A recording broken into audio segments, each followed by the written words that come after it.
Hello my YouTube family, कैसे हैं आप। आशा करती हूँ कि आप बहुत अच्छे होंगे। स्वागत है आपका मेरे यूट्यूब चैनल आरव का स्टोरी वर्ल्ड 426 में। आइए शुरू करते हैं आज की कहानी। विमल बहुत परेशान था। उसे समझ में नहीं आ रहा था कि वो इस परिस्थिति से कैसे निपटे। वो अपनी माँ को बहुत चाहता था, किंतु उसकी पत्नी और बच्चे उसकी माँ से बहुत दूर भागते थे, क्योंकि उसकी माँ की एक आँख नहीं थी। साथ ही उसकी कमर भी 90 अंश पर झुकी थी। वैसे वह अपना काम सब खुद कर लेती हैं, किंतु फिर भी वो उसकी पत्नी और बच्चों के लिए हमेशा खटकती हैं। दादी, आप ऊपर के कमरे में जाओ, मेरे दोस्त आ रहे हैं, विमल के बेटे अखिल ने बड़ी बेरुखी से कहा। पर बेटा, मैं तो यहाँ बहुत दूर बैठी हूँ, विमल की माँ ने बहुत प्यार से कहा। नहीं, आप उनके सामने मत रहो, वो मुझे चिढ़ाते हैं, अखिल ने जोर से डांटते हुए कहा। क्या हुआ अखिल, क्यों चिल्ला रहे हो। विमल की पत्नी कामिनी ने किचन से ही आवाज लगाई। देखो ना माँ, ये दादी यहीं ड्राइंग रूम में बैठी हैं और मेरे दोस्त आ रहे हैं, अखिल ने शिकायत भरे लहजे में कहा। माँ जी, आप ऊपर चली जाओ, क्यों हम लोगों को लजवाती हो, कामिनी ने बेटे का पक्ष लेते हुए कहा। बेचारी सरस्वती चुपचाप उठकर जीने के सहारे ऊपर जाने लगी। कमर झुकी होने के कारण उन्हें ऊपर चढ़ने में बहुत परेशानी हो रही थी, किंतु वो पूरी ताकत से ऊपर के एक अकेले कोने कमरे में जाकर बैठ गई। विमल बाजू के कमरे से सब सुन रहा था। उसे कष्ट हो रहा था कि उसकी माँ को अपमानित होना पड़ रहा है, किंतु वो असहाय था। अगर वो कहता है तो पत्नी और बच्चे उसका विरोध करने लगते हैं। दूसरे उनके तर्क भी सही लगते हैं। क्योंकि वो एक प्रशासनिक अधिकारी था, उसका सामाजिक स्तर बहुत ऊंचा था। उसकी ससुराल भी एक उच्च घराने में थी, अतः वह चुपचाप इस तरह हर दिन अपनी माँ को अपमानित होते देखता रहता था। रात को विमल की पत्नी ने कहा, देखो जी, अब कुछ करो। कल कलेक्टर साहब की पत्नी आई थी। माँ जी अपनी देसी धुन धारा में उनसे मिली। मुझे बहुत शर्म आ रही थी, बताते हुए कि मेरी सास हैं। मैंने कह दिया कि दूर की रिश्तेदार हैं, इलाज कराने आई हैं। विमल को रोना आ गया, किंतु फिर भी वह चुप रहा। उसे समझ नहीं आ रहा था कि वो क्या करे। अपने बेटे की मन स्थिति को सरस्वती अच्छी तरह जानती थी और बेटे को कोई कष्ट न हो, इसलिए वो हर बात को चुपचाप सह लेती थी। विमल बहुत उदास रहने लगा।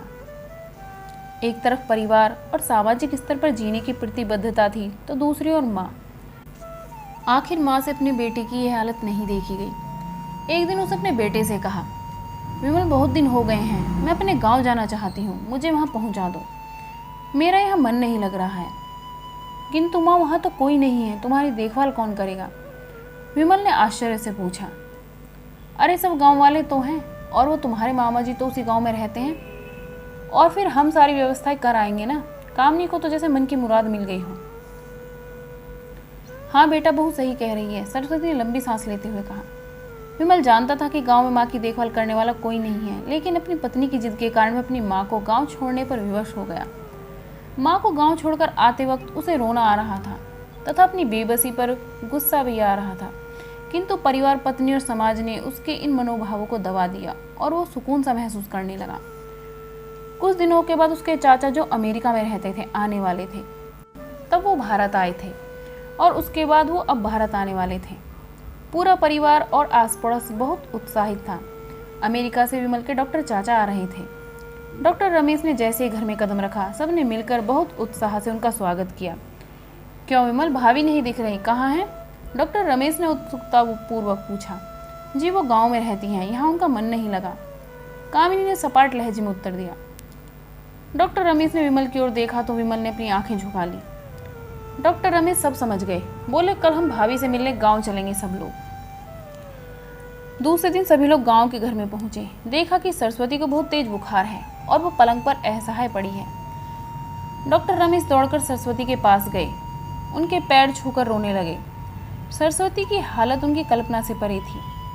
वाह बेटा विमल, तूने तो नाम उजागर कर दिया। अपनी माँ की ये हालत देखकर तुझे तो शर्म भी नहीं आ रही होगी, डॉक्टर रमेश ने विमल को लगभग डांटते हुए कहा। नहीं देवर जी, विमल का कोई दोष नहीं है, मैं खुद गांव आई थी। सरस्वती ने अपने बेटे का बचाव किया। मुझे सब पता चल गया है भाभी, आप चुप रहो। क्यों बहू, तुम्हें अपनी सास की कुरूपता पसंद नहीं है? समाज में तुम्हें नीचा देखना पड़ता है ना? डॉक्टर रमेश ने कामिनी की ओर व्यंग से देखा। कामिनी निरुत्तर होकर विमल को देखने लगी। आज तुम जिस सामाजिक स्तर पर हो, वो इन्हीं के संघर्षों की देन है। और बेटा विमल, तुम्हें शायद मालूम न हो कि बचपन में जब तुम 1 साल के थे तब छत से नीचे गिरने के कारण तुम्हारी एक आंख फूट गई थी और तुम्हारी रीढ़ की हड्डी में भी समस्या थी। तो तुम्हारी इस कुरूप माँ ने अपनी एक आंख और अपना बोन मैरो तुम्हें देकर इतना सुंदर स्वरूप दिया था। कामिनी बेटा, इतने सालों तक संघर्ष करके बेटे को प्रशासनिक अधिकारी बनाने वाली इस संघर्षशील औरत की तुम लोगों ने यह दशा कर दी। तुम्हें ईश्वर कभी माफ नहीं करेगा। डॉक्टर रमेश की आंखों में अश्रु जलधारा बह रही थी। अब भाभी, आप मेरे साथ अमेरिका जाएंगी, यहाँ इन स्वार्थी लोगों के बीच नहीं रहेंगी, डॉक्टर रमेश ने सरस्वती से कहा। विमल को तो काटो तो खून नहीं था। डॉक्टर रमेश जो उसके चाचा थे, उन्होंने जो राज बताया उसके बाद तो विमल को यही लग रहा था कि उससे ज़्यादा पापी इंसान इस दुनिया में कोई और है ही नहीं। वह दौड़ा गया और माँ सरस्वती के कदमों से लिपट गया। माँ, मेरा अपराध अक्षम्य है। मैं जानबूझकर चुप्पी साधे रहा, आपका अपमान करवाता रहा। अब सिर्फ आप ही उस घर में मेरे साथ रहेंगी और कोई नहीं। विमल ने आग्नेय दृष्टि से अपनी पत्नी और बच्चों को देखा। कामिनी को भी बहुत पश्चाताप हो रहा था, किंतु उसकी हिम्मत नहीं हो रही थी कि वो सरस्वती से आंख मिलाए। सरस्वती ने कामिनी की मन स्थिति को समझकर उसको पुचकारते हुए अपने पास बुलाया और विमल को डांटते हुए कहा, खबरदार, जो मेरी बहू को मुझसे अलग करने की कोशिश की तो तुझे ही घर से बाहर निकाल दूंगी। कामिनी और बच्चों ने सरस्वती के पैर पड़ते हुए अपने व्यवहार पर माफ़ी मांगी और माँ के हृदय ने सबको माफ़ कर दिया। अगर आपको ये वीडियो पसंद आई है तो वीडियो को लाइक कीजिए और शेयर कीजिए। अगर आप मेरे चैनल पर नए हैं तो मेरे चैनल को सब्सक्राइब कीजिए। Thanks for watching.